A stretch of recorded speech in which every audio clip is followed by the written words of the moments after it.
Welcome to The Ghouls Room. The Ghouls Room, where we talk smooth jazz.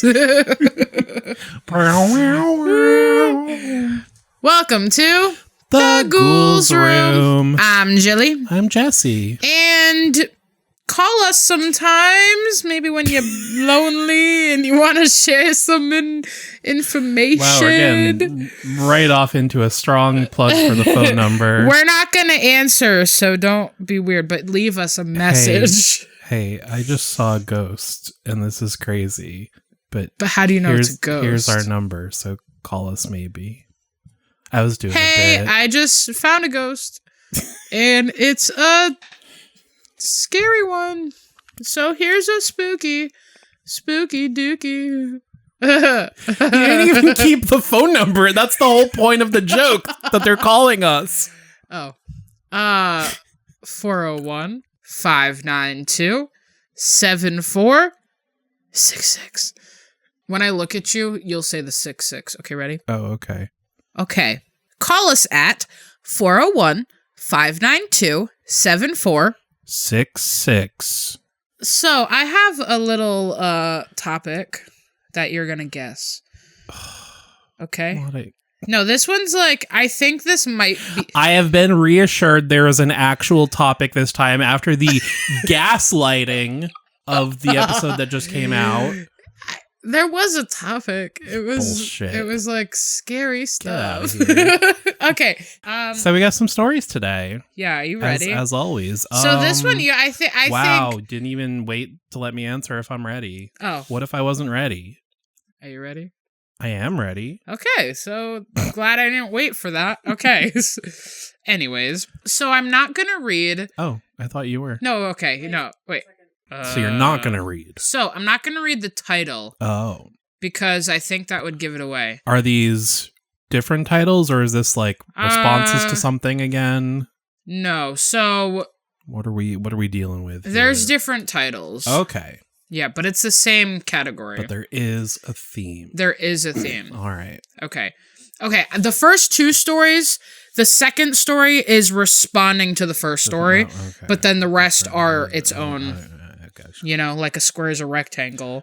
Yeah, but a rectangle is not a square. It's like the same thing. Okay. Anyways, 401-592-7466. Okay. Anyways, so 66. Subliminally, just drop it in ever so often. Just play it at like 1,000% slowed. Ooh,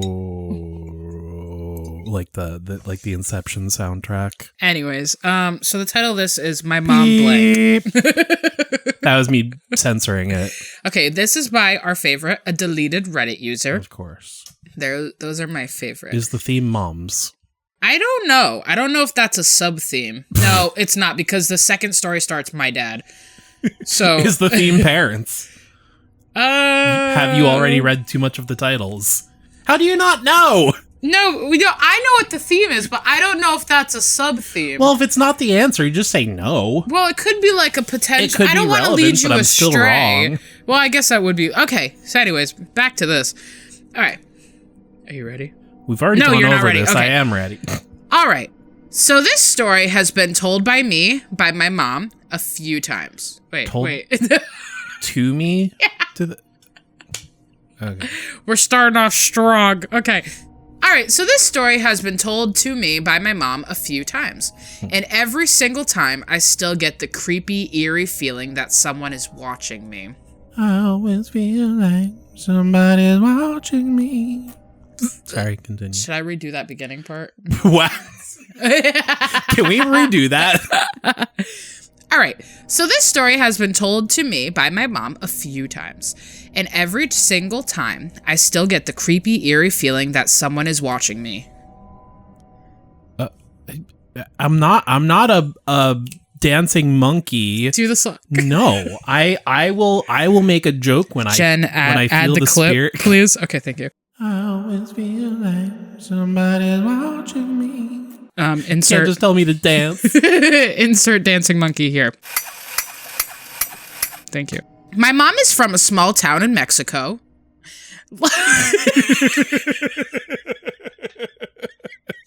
Did you What? think he would, like, get it right then? You did, okay. Is the theme Las Chupacabras? No. Okay. Wait. My guess from last time is the theme Abuelas. No, Okay. it's not. No. Is the theme Mexico? No, it's not. All right, then I don't know what that look was for. Okay. Okay. Okay. A small town in Mexico located in, I'm so sorry, Zacatecas? Zack Attack? Za- Zach Morris's band from Saved by the Bell? Zacatecas, referred to as Z-Town. Says me, that's not what it's... Okay. Anyways, when she You're was... referring to it as Z-Town or the author is referring... I am. Okay. Me, myself, Editor's and I. note, Z-Town. Yes, Not Z-Town, real. just in case, so I don't... Just in case I have to say it again, I'm not... Zacatecas. In case you ever meet anyone from Zacatecas, don't I'd be call like, it Z-Town. Oh, Z-Town, what's good? Anyways. Literally not in the story. I'd like to apologize to all the inhabitants of Zacatecas. Please continue. Okay. Please. When she was around 14, she had the habit of waking her mom up to go to the restroom since it was an older home and the restroom was located outside. Oh, Okay, like I think I would do that too. I was gonna though. say like our At house, but that 14? would give the wrong impression. We Yeah, didn't. we used to have. Yeah. We had an outhouse outside our house, But it we was had a not, bathroom, too. It was not used. It was like a shed, basically. Yeah, no, that sounds scary. I don't want to. Especially at 14, there's no way. Yeah. I still would cry when you shut the light off on me. Like, I could not do that. Okay. Fair. My mom tells me that it was around 3 a.m. when she woke up and felt the need to use the restroom urgently. So she began calling out for her mom. After a while of her mom not responding, she began getting agitated and started screaming. Ooh. At this point, my mom turns around and at the foot of her bed, she sees her mom standing there. She was wearing a white robe and had a very bleak expression on her face, and both of her arms were extended. Ooh. I'm assuming, like, come here, like, you know? Or like I was picturing like Like very zombie. Night of the Living Dead zombie. Oh, yeah, I guess. I was thinking because it's her mom, like, Yeah. I'll pick you up. Up to the imagination of the viewer, listener. My mom said that she suddenly felt extremely cold and a huge sense of dread. She had never seen her mom wear a white robe. That's what's scary. Well, I mean, honestly, when you first said that, I was like, well, is that like normal clothes You're or right. not? Because that is, Right, a white robe. you know. That's when she looked down and saw her, quote-unquote, mom's feet weren't touching the floor. Ooh. At that moment, she screamed and quickly threw the covers over her head. Okay. Her mom, so the mom's grandma, Yeah. the girl's grandma, okay. The mother in the story. Yeah, okay. At the moment, she screamed and quickly threw the covers over her head. Her mom, wearing something completely different, runs in to find... Yep, completely different. Runs in to find my mom shaking in her bed. Nobody believed my mom. Everyone told her it was a dream. Until a few days later, there was a power outage. During this, my mom and a few of her siblings, with her parents, all decided to sleep in the living room. I like that. That's kind of cute. Yeah. At around the same time at 3 a.m., they heard the same undeniable wails of that figure down the street. Are you not None of saying them- what it really is? I'm not saying what it really is. La Llorona? Yes! See, I thought that's why I looked at you when I said Mexico. Well, I didn't know it was going to be a ghost story. It could have been something else. Yeah, that's fair, but yeah. So, You know what the other name for her is? I don't. The Weeping Woman. Oh, yeah. Wailing. Yeah, from Supernatural. That's right. Oh, yeah. I knew she cried, but I didn't. Yeah. Women, am I right? Even Kid it. And they're still crying. Oh, the white dress. Yeah. So La Llorona. Yep. Because like halfway into the story, I was like, scary, but like maybe mom was sleepwalking. But then, Right. feet off the floor. Real mom comes in. Right. Like, ugh. So the name of this was my mom saw La Llorona in Mexico when she was 15. You know what? Though I will say a slight note. It says that she saw her when she was 15, but then it clearly says when she was around 14. But yeah, whatever. Well, we'll pretend that didn't happen. Discrepancies. Plot holes. I like these because they're all like 7 years ago. When did the movie come out? She will look it up. Why, you think they were posted around then? No, I was hoping that these were posted before it came out. Oh, probably. It's like 2019. What? It's a very 2019? How long ago was that? 7 years. Oh, so, okay, so maybe this became hype because of the movie. Whatever. I mean, I knew about La Llorona before that, so... Yeah, because of Supernatural. No, because I read lots of ghost stories. Well, that's scary. Don't talk about her out loud. Anyways, this person is by a Reddit user, skipeeeeeaaaaay. This person? You mean the story? I think it's skipeeeeeaaay. Skipeeeeeaaay. Yay. A lot of E's and A's in it. Yeah. Skippy-o, Skippy-o. But if I point at you, you wouldn't do that? It's No. ridiculous. I'm not a dancing monkey. So. I'm the little monkey that has symbols. Oh, the horror movie that, like, I want to see that. Did you see that? No, do you know what I'm not talking yet. Yeah. So this is in response to the first story? Yeah, so this is someone commented on the first story. My dad has a cool story about this. When he was younger, let's say 7. Well, let's say 7. When I was a young boy, my father... No, wait. Told Sorry, me that story doesn't about work. La It's when the Llorona. father was a young boy. Never mind. The whole joke's ruined. My You bad. tried. It's okay. So when he was a young boy, my father saw La Llorona. He lived in Mexico in a small town in Jalisco. The local kids would play a game they called vampire tag, essentially. Oh, okay. Well, they used to play outside. Until They used to play outside of town in the wooded area at night, which is crazy already. Nope, yeah. I'm out. Well, then the game had started. Him and 2 friends decided to hide together. They ran down to the river near the town and crouched behind some bushes about knee-high. It was then that they started to hear rustling in the water. At first, my dad said they thought it was a cow crossing the river. I love that that's just like that's just a cow. Yeah. Like, I'm sure it is normal, but it's just I was not expecting that. it was his mom. No, just kidding. Okay. So, sorry, that's not funny. At first, my dad saw... Wait. Where's the cow? Okay. Where Found is it, the found cow? It. He thought it was a cow crossing the river, but couldn't believe that a cow would cross such cold waters. So they all stared at the source of the noise, and that's when they saw what looked to be a woman in a cloak of some sort with her head down, so you couldn't see her face. Oh. My dad said no one really... a wedding veil, perhaps? It said her head was down. No, but like a face covering. Yeah, but it said her head was down, so you couldn't see her face. It doesn't say like her face was covered. Do you know what I mean? Yeah. Do you see where I'm getting I just feel at? like the white is like usually like a wedding dress. Yeah, are you so just the like face making is- things up though? No. Okay. Isn't La Llorona usually wearing a wedding dress? I should probably look up what let me just La Llorona, the crying woman, the weeping woman, the wailer, is a vengeful ghost in Hispanic American folklore who is said to roam near bodies of water. I did forget about the near water specifically part, Yeah. so that's even more. Well, I was thinking about the Supernatural episode of the lady on the bridge. Oh, right. Take me home. That's who I'm thinking about. In Hispanic American folklore, who is said to roam near bodies of water, mourning her children, whom she drowned in a jealous rage after discovering her husband was unfaithful to her. Whoever Guys, hears her... Don't drown your kids in a jealous rage. Yeah, They don't. didn't cheat on Drown you. the husband. Drown the man. Ugh. Drown the garbage Men do man. everything wrong. That's crazy. Yeah, that's fair. Whoever hears her crying is said to either suffer misfortune, death, or become extremely unsuccessful in life. So, weird that she's wearing a wedding dress, right? I Isn't think- that weird? I think it was like... Or are you like putting 2 people together? Or was it on her wedding day? Isn't it something about like on the wedding day? I thought. I don't know. Let me Jen's look. on it. Jen's on the you got case. that? You got that, Jen? Like, I feel like she like leaves him Like, at the altar and kills herself or Picture something. depictions show her right. in a wedding dress, like Yeah. with a band. On Wikipedia, one of the pictures was just her naked by the water.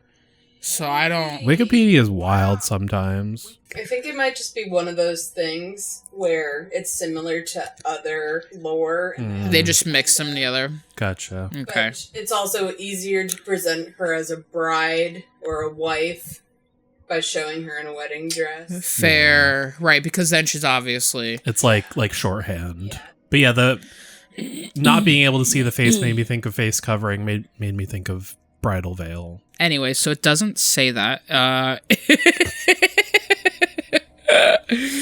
Anyways, thank you, Jessy, for being creative. Let's get back in. My dad said no one really said anything because they were in shock at what they were seeing. They noticed that person was coming towards them at a gradual pace.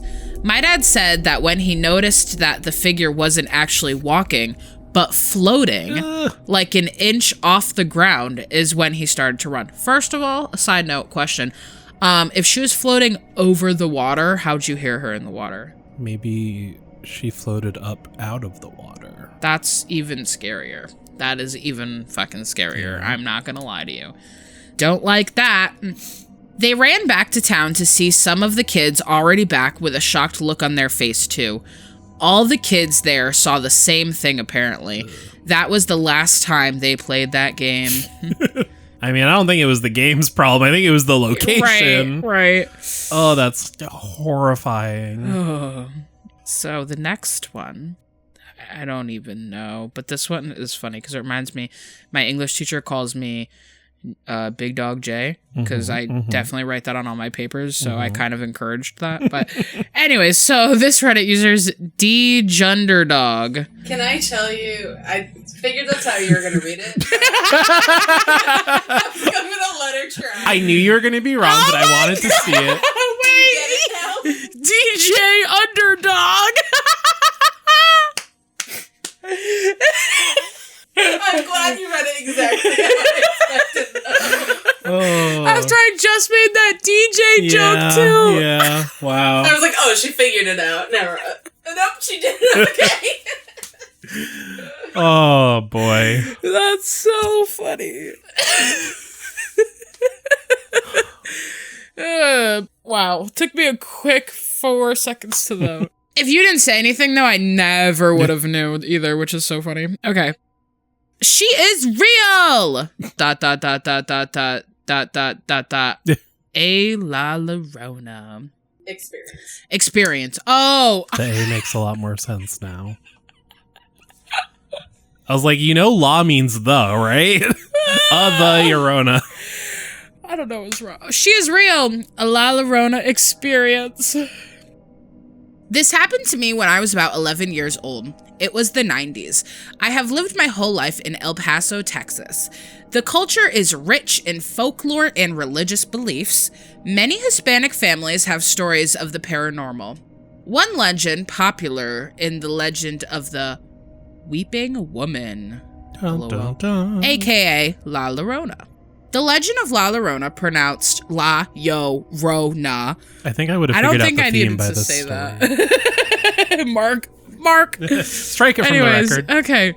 Spanish for the weeping woman. Oh, did you know that? Probably knew it and forgot. Okay, I didn't know that. So La Llorona is Spanish for the weeping woman. Has been a part of the Hispanic culture in the Southwest since the days of the conquistadors. You want to know why I know that word? Why? Scooby-Doo. Did I know that was a real thing? I did not. That's... Oh, boy. The tall, thin spirit is said to be blessed with natural beauty and long, flowing black hair. Wearing a white gown, she roams the river and creeks, wailing into the night and searching for children to drag, screaming to a watery grave. I heard that she's looking for her children that she drowned, and she'll take any children until she finds her children or something. Yeah, there's definitely, there's variations of it.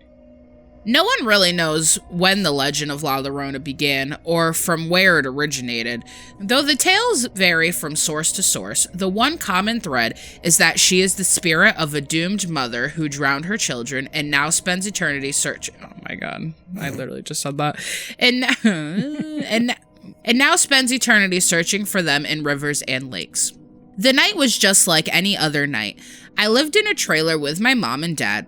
My youngest brother was staying with my aunt for the night. I fell asleep watching Jay Leno as usual, and when I woke up, I was on the sofa in my living room. The time on the clock was 4 a.m., which was illuminated on the stove in the kitchen. The television was off, and normally I had a light on, but this time it was pitch black. I woke up and I heard a horrible screaming that was coming from far in the distance.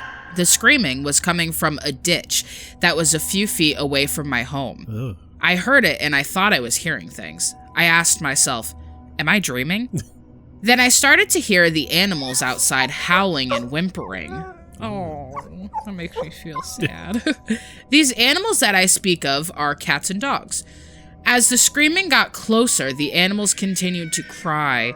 The screaming was something I have never experienced ever before. It sounded like I was in a big hallway and a woman was screaming her guts out down the hallway. Then, in all the screaming, I started to make out words. These words said by whoever this was at 4 a.m. screaming their guts out shocked me. The woman said, Ay míos, Mis hijos. I miss hijos. My children. Oh, my children. In a huge panic, I quickly got up from the sofa and ran to the kitchen, which was right next to where I was sleeping. I turned the closest light and looked around. The screaming didn't stop. In fact, the screaming only got louder and closer. I questioned my sanity at that moment. Was I going crazy or hearing something? Then I thought to myself, this is real and the animals are responding to it in a negative way. So I did what any other 11-year-old boy would do in a moment like this. I ran to my mom and dad's room. Yep. Same. I reached for my mom and shook her awake wildly. She woke up slowly, and to my amazement, the screaming faded away as she woke up. I thought to myself, what the heck is going on? I told my mother, Mom, do you hear that screaming and crying lady? My mom was half asleep as she said, Go back to sleep. It is most likely just your imagination. I told her, No, this is real. Please listen. Don't you hear her? My mom quickly just said, You are dreaming, so go back to sleep. It's going to be okay. By then, the screaming had faded long away, as if whoever was screaming knew that an adult was now awake. Ooh. I was terrified as I returned to the living room and quickly turned on the television. I left most of the lights on as well. I didn't go back to sleep until the sun came up. Fair. I couldn't believe what I heard and witnessed. I was treated like a crazy person whenever I told my story. It got so bad that I kept my experience to myself. To this day, I don't care what people think of my experience. I know what I heard. A couple of years later, it happened to me again. But that's a whole other story that I will share later. Jeez. Up until they said they heard words, I was like, oh, it's probably like a mountain lion or like... Right. So many animals sound like people screaming. Right. Bobcats. Yeah. All right, I have one last story. It's a little lengthy. This next one... Oh, Jessy, you'll love this name. Okay. Dinowolfdog. Yeah, that's pretty good. Some nights I still hear her wailing or my experience with La Llorona. I come from South Texas. To be more exact, I'm from San Antonio. And I come from a primarily Hispanic family. As a child, I was cared for by my mother's parents whenever both of my parents were too busy to care for me or my siblings. That's what grandparents are for. Literally. And while my parents frowned upon scaring us with the old stories, my grandparents didn't see a problem with it. My grandparents knew many Hispanic myths, some of them silly, but most of them are deep-rooted in tradition and superstition. Most of these tales were built and adjusted to teach children to be well-behaved and to listen to their parents and obey their elders. An example... El Cucoy, our version of the boogeyman, will get you if you misbehave. Don't be naughty or La Lechuza will come steal you and eat you. Beware of La Chupacabra. Jessy, that's I was kind of right. You said that. I manifested it. My siblings and I were told stories of the Donkey Lady Bridge. Okay, that I have a lot of questions about. You know, I don't... Like, is it a girl donkey? Because wouldn't that be a donkey lady? I think it's a lady with the head of a donkey. That... Okay. I believe. The haunted train tracks, and of course, the Chinese graveyard. Suffice to say, San Antonio is a place filled with lots of scary shit. Or you could say, lots of spooky dookies. If you'll excuse my French right now, though, I'd like to share with you my experiences with one of the many famous myths, La Llorona, or the Wailing Woman. For those of you that haven't heard it, I will tell you La Llorona's story before I tell you what I experienced. While there were many versions of her tale, this is the one my grandmother always told throughout my childhood. La Llorona was once a beautiful young woman who lived in a very poor and rural village. She tended to the few livestock her father owned and was always obedient to her parents. I wonder if they owned a cow. One day when she was nearing adulthood, a young man passed through her village with a hunting party and asked her father if they could stay the night on his small farm. When she saw the young man, she fell instantly madly in love with him. And apparently the young man shared her feelings because that same night he asked her to marry him. And so they were wed. The young man moved to the village and built a small home for him and the woman, and together they had the two most beautiful children anyone had ever seen. As time passed, the man spent more and more time away from their house and avoided the woman's questions as to where he kept going. So one morning, as he left, she decided to follow him. Get it? As you should, queen. She followed him into the woods, and in the clearing, there she saw him being very personal with another woman. Filled with a rage she had never known before, she ran through the woods. The branches caught and tore her dress until nothing remained but the pure white slip she wore underneath. Oh, I like this one a lot better. Arriving at her home, she found that her children had gone to play by the lake nearby. When she saw them, all she could see was her husband's face. Crying tears of rage, she held the children underwater until they drowned, and she left their bodies there. When she returned home, she found her husband there and told him what she had done. And he told her that he would never love her again. Realizing the greatest evil she had committed, she ran to the lake to retrieve the bodies of her children, only to find that the current had pulled them away. Wailing and screaming, she walked into the water, and just before she drowned, she vowed that she would take any children that she found and would kill whoever tried to stop her. The legend goes that any child who is awake past their bedtime will be visited by La Llorona, and if someone tries to stop her from taking the child, that person will die. Now... All right, I forgot we still have a whole nother story to go. Now that you know her story, let me tell you mine. Ooh, what a good line that is. I was a troubled child, and making friends was always difficult. I was bad about wandering off and would always find an excuse to be awake after my bedtime. In short, I was the child that all those stories were geared towards.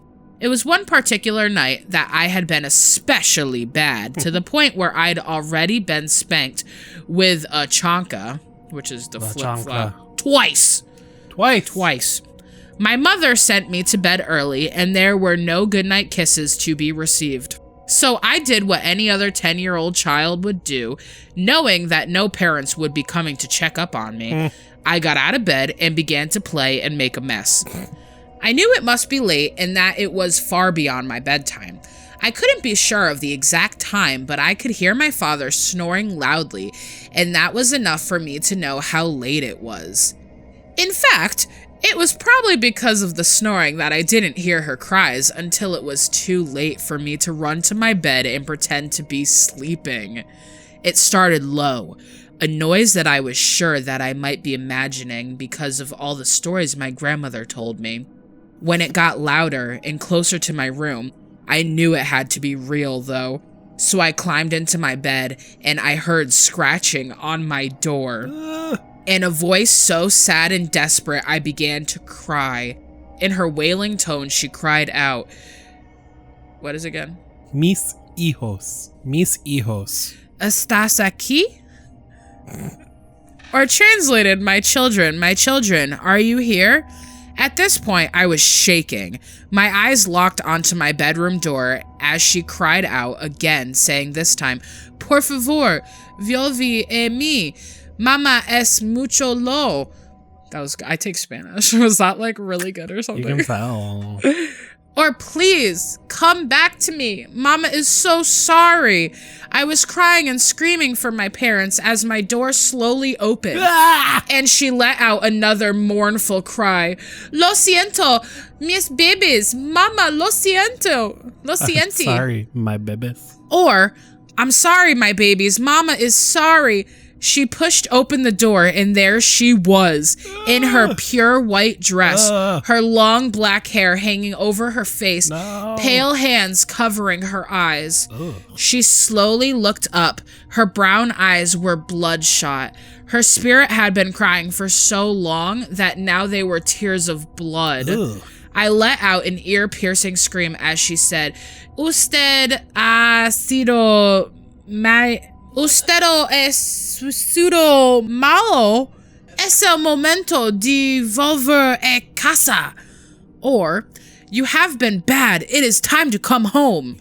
And that's the moment she came running at me, her arms reaching for me as I shoved my tiny body into a corner, screaming at the top of my lungs. And my father, a bear of a man, came barreling into my room, screaming at her, Ella dije la puto mierda solo. Usted no raba otra persona que me encanta. Maybe don't tell people you're taking Spanish. Or, "Leave her the fuck alone, bitch. You will not steal another person that I love." Oh, another person that I love. La Llorona turned to him, fury in his eyes, with decaying finger pointed towards my father. She screamed, "Usted va a more por robar Miss..." Did this become a telenovela? What is going on? "Miss Hughes." Or, "You will die for stealing my children." My father collapsed, clutching his already bad heart, and as he convulsed on my bedroom floor, La Llorona slowly vanished while cackling and sobbing. By the time I woke my mom and the ambulance had arrived, my dad had already passed. What? It has already broken my heart knowing that he gave his life to save mine. It wasn't until years later, when I was finished with my junior year of high school, that I found out what my dad meant by stealing someone else that he loved. My dad's mother was on her deathbed, and she was telling me the story of her life, including the hidden fact that my dad's brother didn't really die at the age of 6. He was actually stolen. My father insisted for most of his remaining childhood that La Llorona had stolen his brother. My grandmother never believed him, but now I knew the truth of my father's preparedness when the wailing woman went into my bedroom. On this day, I am a 20-year-old woman. I have a job, I go to college, I live in a single flat apartment with my cat. In all regards, I am a well-rounded, sensible adult, but to this day, I am always in bed early, always asleep before midnight. Some nights, if I push it too far, I still hear her softly sobbing. She never gives up on finding her children. Damn. That was a good one to end on because Also, what the fuck? How old do you have to be before she doesn't consider you a child anymore? Jeez. Well, think about it. Are you mom's child? Well, yeah, but she's looking for any kids. It's not really her kids. That was a wild story. That was crazy. I hope she doesn't have kids. Well, I mean, do you? But like, now she has kids. Now La Llorona's coming. She is coming. Just get out of Texas. Wow, that was the last story. Holy mackerel. That was fun. She scares the fuck La out of me. Llorona's a good one. She's scary. Very. One of the things I keep picturing. Yeah. You probably know it, but I'll pull it up anyway. One of the scary stories to tell in the dark. I know exactly what illustrations. You're talking. Yeah. I gotta find it anyway just to see it. And then we can. Yeah. Can we post that? Yeah. I used to read that book in elementary school when we had to do way like too scary for kids, those pictures. they're terrifying. But like we had to do like a half hour of reading or something, or like however many pages, and I was really mad because Dad wouldn't let me like jump around in the book and like read different stories. I had to start from the beginning. Didn't even make sense. Rick, you man. I don't know. I just remember like the hands being creepy. Okay. It won't be posted down below. Find out. Maybe I'll find it. Maybe it'll be found. Before we go to our next section, I actually have a little bit of a request. So I know we usually stick to like not viewer submissions because it's mostly Reddit stories. Right. They were submitted. Right, like potentially we believe true. Yeah. Is that the vibes you're coming at? Oh, I just meant like people telling their own story. Oh yeah. Forum based. Yeah. Or, potentially if we do get, more stories from our listeners, I know we've got a few. But I do have a handful of books and stuff that have like interesting, stories and stuff. So I've been collecting those too to add to the list. Yep. But now that I know the theme of today, I realized I actually have one that is applicable, and I was hoping you'd read that as well. Oh, you want me to read it? Yeah, because it's still in the... okay. Yeah. All right. I'm scared to read books. But yeah, this one is about La Llorona. So the book is called Weird US by Mark Moran and Mark Sceurman. One of my favorite, like, early, maybe like middle school, high school age I got this, but like just a compendium of like folklore, urban legends, weird stuff, just like a wide range of things. This is one of my favorite books. So a lot of the stories in it really stuck with me. Also a fun, creepy picture we can definitely share. In the Instagram. But yeah, so there's like different sections like ghosts, weird places, cryptids, whatever. But this book in particular does have a similar vibe because most of the stories in here are things written into the authors. Oh, that's cool. Yeah, so it is still a lot of like people's personal stories. But yeah, this one in particular is always one that has stuck with me the most. But yeah. Ooh. A lot of creepy art in this book too. A donkey girl. That's what that looks. That looks like what would be the donkey lady. That is what I was thinking of. Yeah, like. Right. I feel like La Llorona is sometimes portrayed as having a horse head, but I'm not sure if I'm just again thinking of like other similar things, or if it's just people taking creative liberties the way like Wendigos. Oh, because look at this pretty face. Yeah, like how nowadays people portray Wendigos as like. People elk monster like antlered monsters right. even though they never really looked like that, right? Like the horse ghost might be a similar thing where it's just like one version that caught on. But they had like other spin-off books, but like they were all kind of written by different people, so they're like wasn't as exciting. Yeah because like I forget if it was Weird Rhode Island specifically or like if it was like Weird New England, but I didn't like it as much. Yeah, I feel like this had more variety. I don't know. They started with a website that I think was Weird New Jersey. Oh. So then I think they just kind of like branched out from there, and then did more specific. But yeah, Weird US. I really like this book. So let's go. La Llorona and the Bloody Box. When I was growing up in the dusty desert city of El Paso, Texas, right near the Mexican border, I heard many fascinating legends, ghost stories, and superstitions. The area is rich with folklore and a bloody history that lends itself to all kinds of interesting tales. This one is probably my favorite, the story of La Llorona. Just saying the name gives me chills. La Llorona means the crier, and she is part sorrowful banshee, part angry spirit, part cursed creature. I was told that long ago, a widow with 2 small children lived in the poorest section of Juarez, the town across the border from El Paso. She began a relationship with a wealthy man and wanted to marry him. But the man did not want to marry her because she had children. Oh. So, in the dead of night, she took them down to the Rio Grande, stabbed them both, and threw them into the river. Jeez. Then she slipped through the night to her lover's house. When the man saw her blood-streaked white gown, he was horrified and immediately rejected her. This drove her mad, and she ran back to the river, screaming and tearing at her hair, trying in vain to find her poor children, but it was too late. The story varies here. Some people say she stabbed and drowned herself. Others insist that she was caught by an angry mob of people and killed her for her crimes. Either way, she died, and that's when the creepiness begins.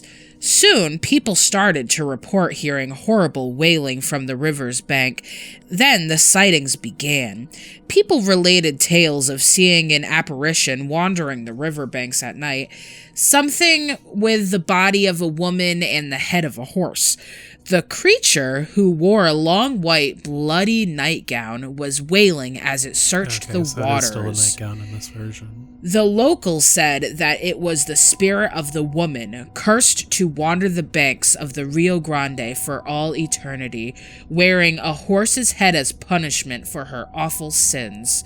To this day, whenever someone is found drowned in the Rio Grande, which happens constantly, people whisper that La Llorona is still lonely and looking for company. I had a very freaky, mysterious experience out there once.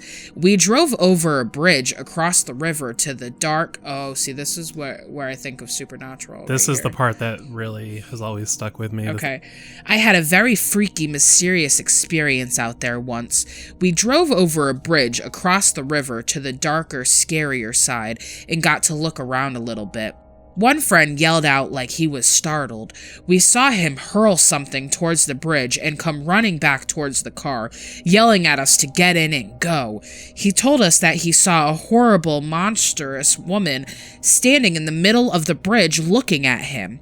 He said that he was so scared that he had thrown his pocket knife at her.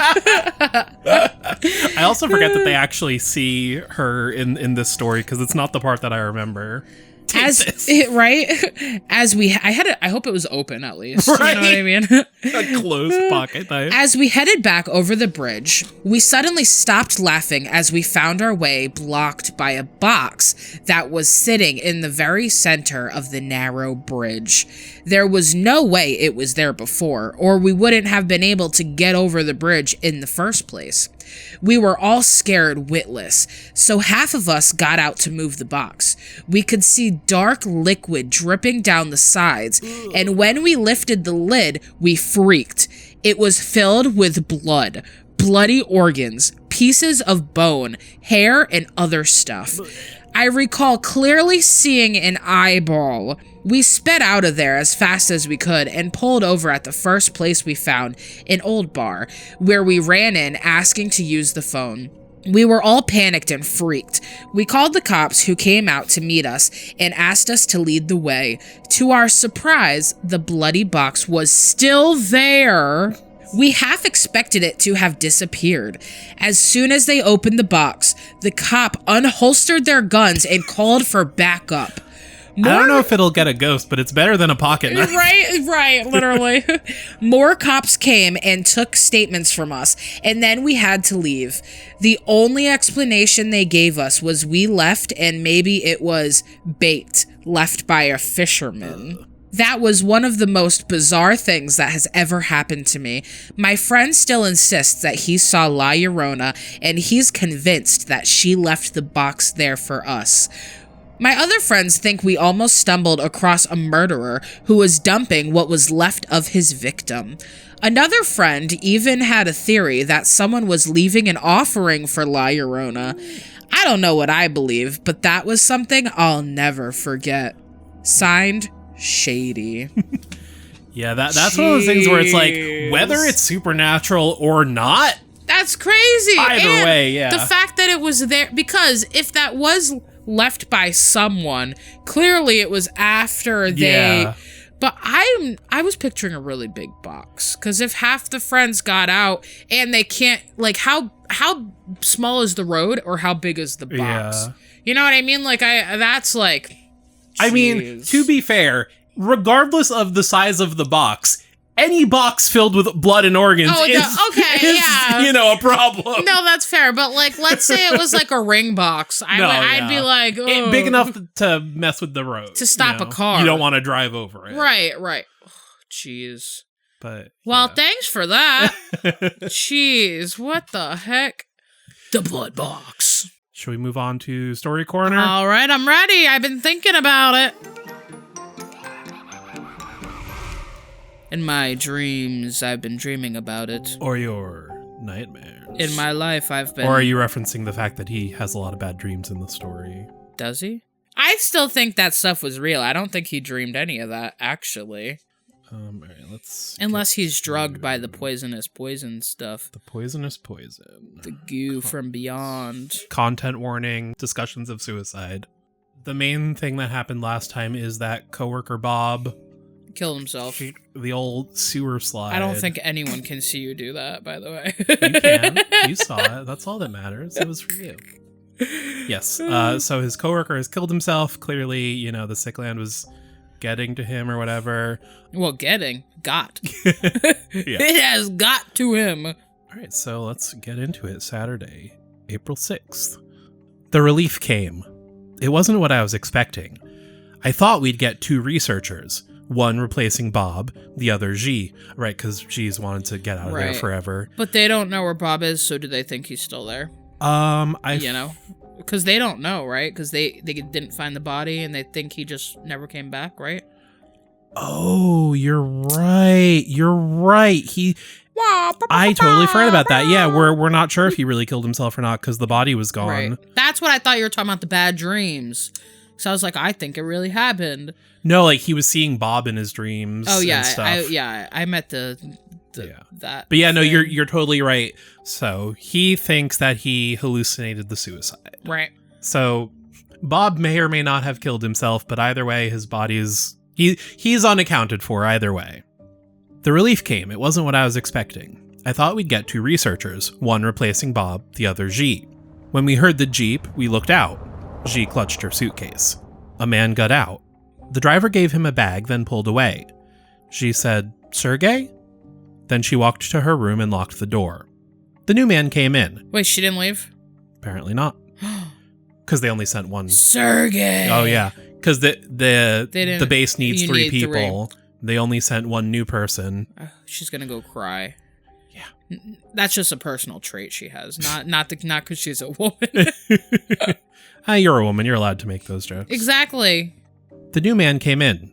His name was Sergey, and he was the researcher I'd replaced. Oh. So this dude, just left and has to come back. They were having difficulty finding people. Yep. Yeah, of course. He'd returned because it was unsafe to have only 2... Okay, so literally, we're saying stuff before we should have just kept reading. Right, should have just, He didn't know when the next relief would be. When it came, though, he'd be going.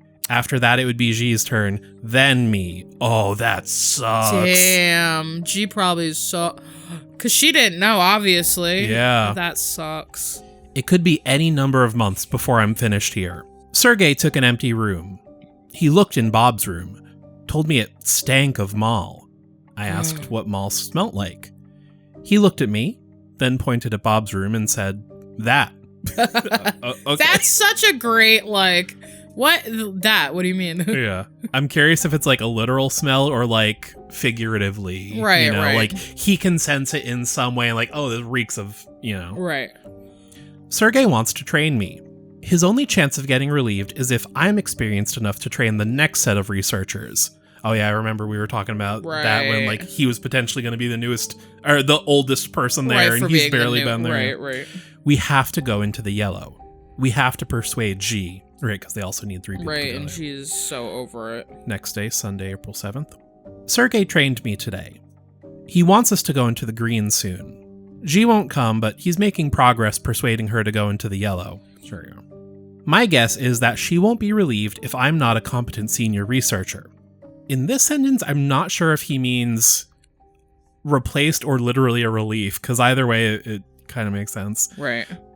To prepare, I learned more about the zone system. Oh, good. We get some exposition. Right. That may have sounded sarcastic. It was not. I love the lore dumps in this. Oh, no. You thought of it before I even. Flush. I didn't mean it like that.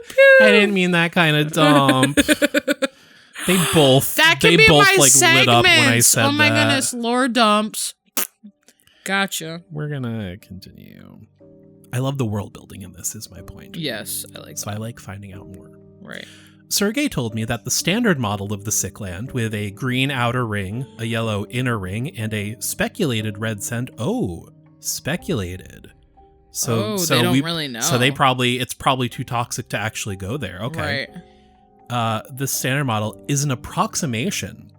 The topology of the sick land is more like a heat map, with localized hot and cold areas within a general. Okay, we were talking about this before because we were saying like, is there like a solid line? Right. So it's not. It's right. What's the word? A spectrum. I was gonna say gradient. Yeah. Gradient. Yeah. Thank you. The topology of the sick land is more like a heat map with localized hot and cold regions within a general band. These regions are dynamic. The effect on a broad scale is the 3-zone system, or 2? We don't know if there's a true red zone, as nothing has ever made it past the mid-yellow. I gotta just keep reading. They keep answering things right after I speculate about them. So yeah, nothing's mid-yellow, not even like... And even then, like, if you don't know where the red is, how do you know what's the mid? Yeah. How do you know what's mid? Oh, but yeah. Subpar. The strength of the mall on an area varies, not only with distance from the supposed center, but with many other factors, lots of which are opaque to science right now. Wait. So I'm looking at a bullseye, right? Yeah. Mm-hmm. Oh, did you know that from the beginning? Yeah. Well, I mean, I've read the story before, so Okay. I kind of remembered. Oh. But yeah, it's okay. like... There's a center that... Oh. Yeah. That makes so much like sense. The comparison I keep thinking of is I was just thinking of like stripes. No, not like circles. like radiation, like Chernobyl or something. It makes so much sense. It's worst. It's the very center Oh my is goodness. the worst, and then the further away you get, the lesser it is. There's an Ooh. infection. Right, and then it spreads. Yeah. That all makes so much more sense, but that's not what I thought at all. which is So crazy. they cannot like go around the sick land and enter the red from the other side. Right, that's why I was just like, well, can you like, yeah. I mean, it could have been a mountain range or something in that case. You still could have been, Right, you know. right. But yes, there is surrounded by green, yellow on Right. the inside, and then theoretically That red in makes the very sense. middle. Fluctuations and the expansion of the sick land are products of this variation in the mall. Sergey told me that the way to do good research is to find bubbles of yellow in the green. That way you can get good specimens and take important measurements without exposing yourself to unnecessary risks. Makes sense. Mm-hmm. I asked him how deep he'd gone. He stared off in the distance for a while, then grunted. Apparently the outer yellow was deep enough. The next day, Monday, April 8th. More lectures from Sergey. I like how he's like getting sick of this already. Right. I think he's using the material he prepared for his university. Ugh. Instead of a half a dozen bored postgrads, he gets me. Hey, but that means you're gonna know all the knowledge. Exactly. You're getting one-on-one You're with your taught by the professor. best, right? The learned Sergey. Even this next time. Class today was on protecting yourself from Maul. I love it. We went through a timeline. Some of the natives thought that if you wore a wolf skin, you were safe. They lived here for generations, so maybe they were onto something. Then again, almost the entire tribe disappeared one winter. Oh. When the traders arrived after the thaw, they found a single child roaming the village. She never learned to talk, so they never found out what happened. Now I wonder if that's like Maul reasons or just trauma. I was just saying, I was like, well, you know, so everyone got murdered or something. Also, I can't remember if they've said, I know they've mentioned locals before, but I forget if they said like how deep into it they lived, if it was like the green or just outside it. Right. But presumably not like deep in. Victorian era adventurers used to enter the sick land in lead-lined diving suits. I love that imagery. It's so like steampunk. Lead-lined, oh. You know, like old-timey Yeah, scuba diver. Walking out as far as their air pipes would reach. Such a fun visual. I remember a story from a worker on an expedition. He watched his boss the whole time, saw him waving, lifting his arm in a lead suit that took 2 men an hour to remove. He stood, staring off into the distance, hands on hips. 5 minutes passed. His helmet fell off. Then his suit collapsed. No sign of a body. We pretty much know now that nothing stops it. It's just luck. Sergey likes the hazmat suits, though. That is such a cool, like... What? Right. And not like dying either, like fully disappearing. Gone. Like they were never there to begin with. Like it's not just like animals get mutated. It's like clearly weirder stuff is going on here. Where was I? Oh, the hazmat suits. We're going out into the green tomorrow. I'm not dreading it. It's amazing how quickly you adapt to circumstances. I mean, yeah. Yeah. You can get used to anything, for better or worse. You're right. Another dream about Bob. He knocked on my door. I opened it. It's polite. Under his left eye was an open wound. The specimen in his hand was bigger, about the size of a snooker ball. A what? Pool. A pool? Pool. Oh. I'm like, 8-ball, whatever. A pool? A ball? What is it? The specimen in his hand was bigger, about the size of a snooker ball. I wasn't sure if he was squeezing it or it was pulsing. He looked like he was about to speak, then turned away. I closed the door and got back to bed. Next day, Tuesday, April 9th.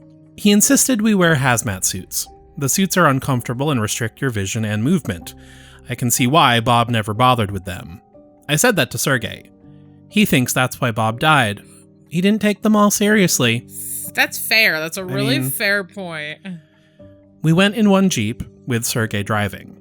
We started with a sweep of the area near the base. Apparently, it has changed since he was last here. We stopped at a patch of scrub that didn't stand out. A few months ago, Sergey said it was a pocket of yellow. Now it's just another part of the green. I couldn't see any evidence that it was different. Next, Sergey drove us to where a few plants were growing. He claimed the mall was so weak here it wasn't a true part of the green. I asked him how he knows all this. He said that you get a feel for the mall when you spend enough time around it. I haven't got any sort of feel for it yet. Glad I kept reading, because I was just about to say, you must get a sense of it. He's trying to map the area by the strength of the mall. It's a difficult task because we don't have a reliable way to judge it. He thinks that we could pick out patterns. If we could find a long stretch of weak mall, maybe we could head deeper into the sick land. It's something to think about. Next day, Wednesday, April 10th. That's today. So I wonder if there's bubbles of green inside the yellow then, if yellow's in... Yeah, it probably goes both ways. You know? Yeah. I think that is... Could be like the floor is lava. I think that is kind of what they're getting at, like... Right. Heading deeper, but not, like, necessarily into yellow. Right. Yeah, next day, Wednesday, April 10th.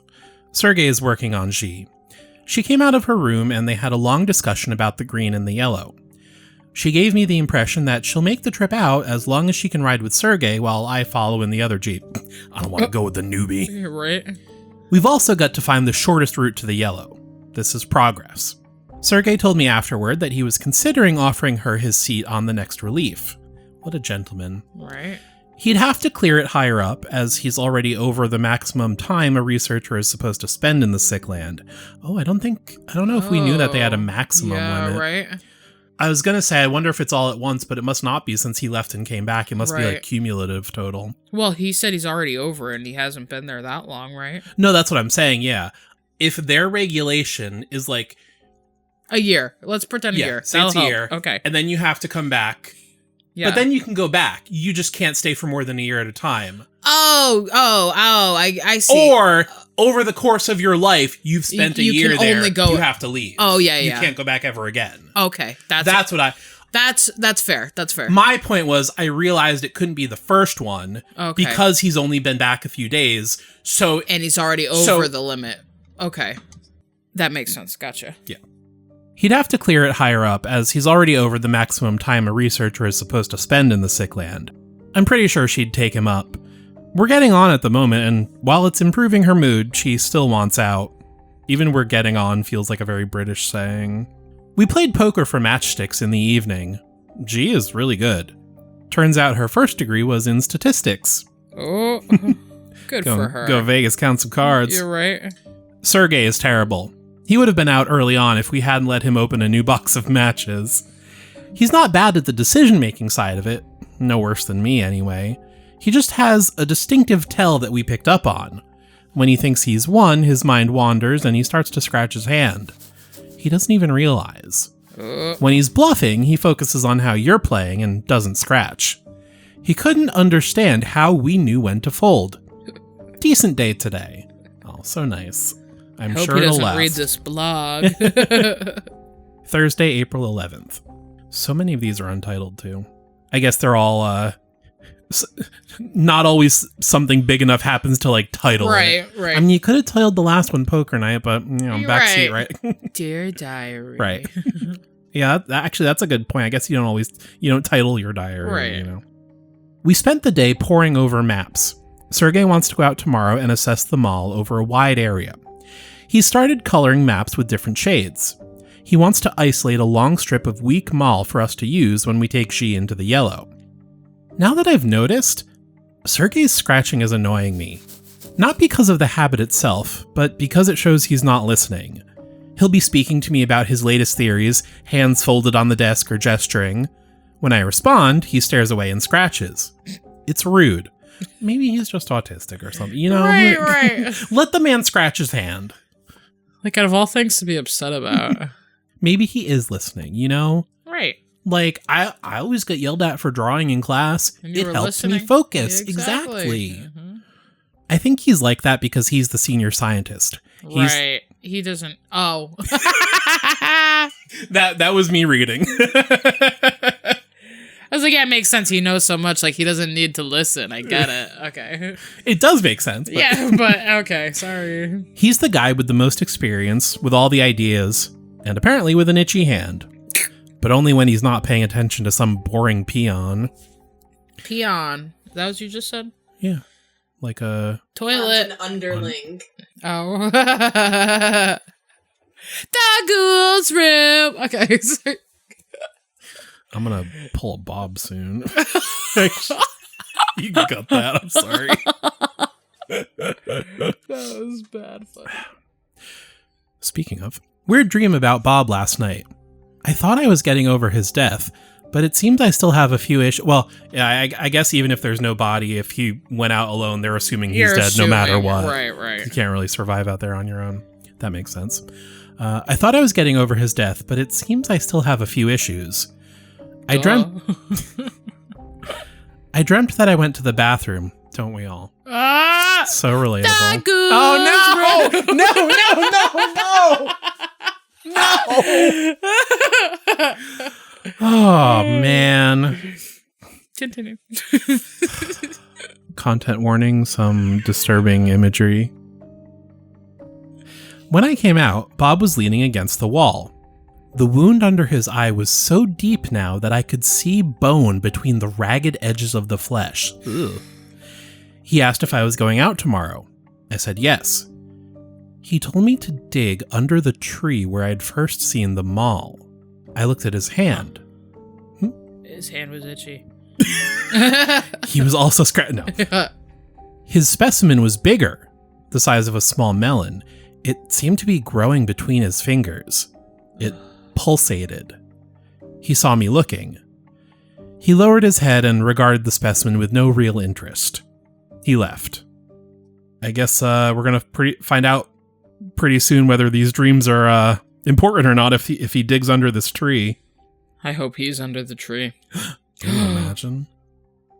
I mean, that is a pretty classic ghost trope, like telling the person where your body's buried so you can be Look under the tree. Buried properly and put to rest. Me. All right. Next day, Friday, April 12th. We spent the day driving in an arc around the base. Every so often, Sergey would get out and walk around for a while, take some notes, then get back in. He thinks he's sensing the level of mall in each area.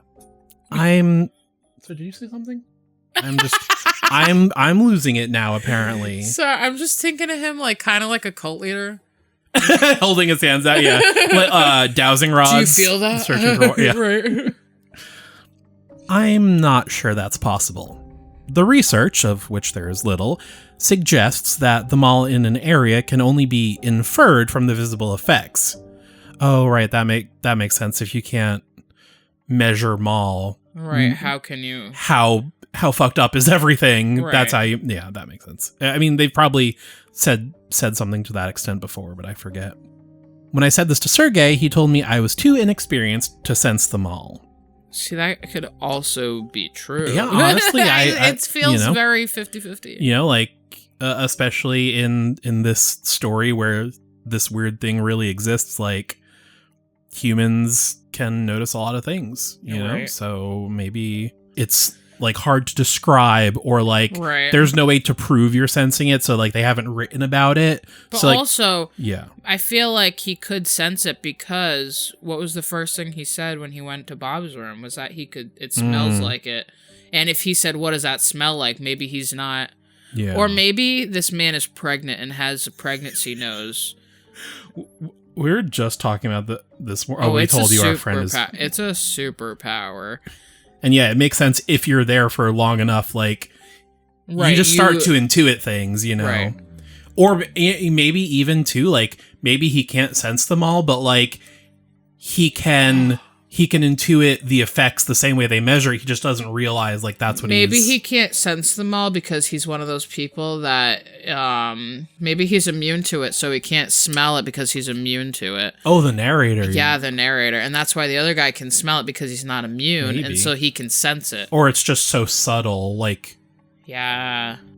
I seem to have gotten over my sickness. The body adapts quickly. I'm confident about being okay when we go into the yellow zone. Obviously, you never know, but it's a good sign. We didn't go near the tree that Bob mentioned the other... Well, then how are we going to find out?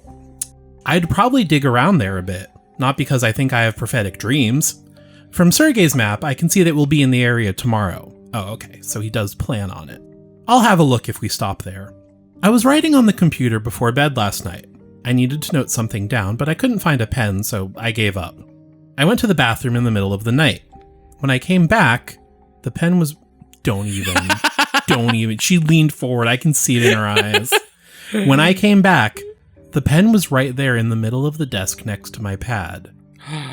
It's funny how perception works. Yeah, is it? Is that what it is? Is that what it is? Or are you in a haunted Soviet base? I also open a fridge, stare at the mustard, and look for mustard. So I don't know if that's supernatural or not, but True, all right. Fair. And with mustard, we're gonna end it there today. Oh. So not a lot. We met a new character. We got a new old character. Yeah. I really like that the author. I feel like they do a good job with is it real or not? Right. Which I feel like a lot of times, even stories that like try to do that, like it's usually kind of obvious. Right. But which it's like one the it is. mundane things that Yeah. it's like things that it's like that's every day you might not notice, Yeah. and then it's like, oh, all right. A Yeah. little suspicious. I like that they're doing that well. Yeah. Yep. Taking a peek at the next entry, leave you something to be excited for. It sounds like we will be checking out that tree. Ooh. But not today. Also, if you want to re-listen to the episode and tell us how many times that Jessy referenced the toilet, that would be beautiful. Anyways. And then take every sentence and take the first word of it, the first letter of it. You'll find the secret code. And then comment that secret code. And then there will be no prize except satisfaction on your behalf. All right. I hope you've all had fun today. This was a good episode. This was fun. Thank you for joining. Thank you for listening. Also, sorry, our cousin actually told me that she'd fight me if I didn't give her a shout out. She's like, what did I say? Complain to Jill and you get a shout out. Christian, we love you. Anyways, We love okay. you. Thank you so much for joining us, everybody. She does text me like every episode. She's like, that was the perfect length of time for my drive. I love her so much. Happy to hear it. She's so funny. All right. Yes, thank love you all so much for listening. Thank As you. always, send us any spooky stories if you have experienced them. Feel free to call us. We have not had a message yet, so call us. Don't guilt them into it. Be the first one. Feel You bad could for be the us. first. You could. So do it. If you're not first, you're last. Okay. Anyways. Until next time, folks. Thank you. It's The Ghouls Room. Bye. Oh, whatever you're gonna say. No, I know you're Okay. cooking up something. Bye. Bye. cooking up something.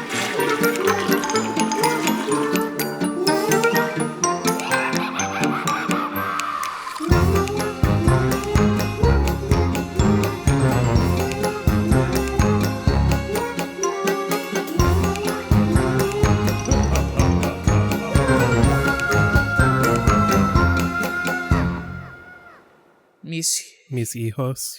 Mis hijos. Hijos. The H Ooh. isn't really pronounced. Okay. Mis hijos. Messy hose. She was kind of a messy. Oh my god.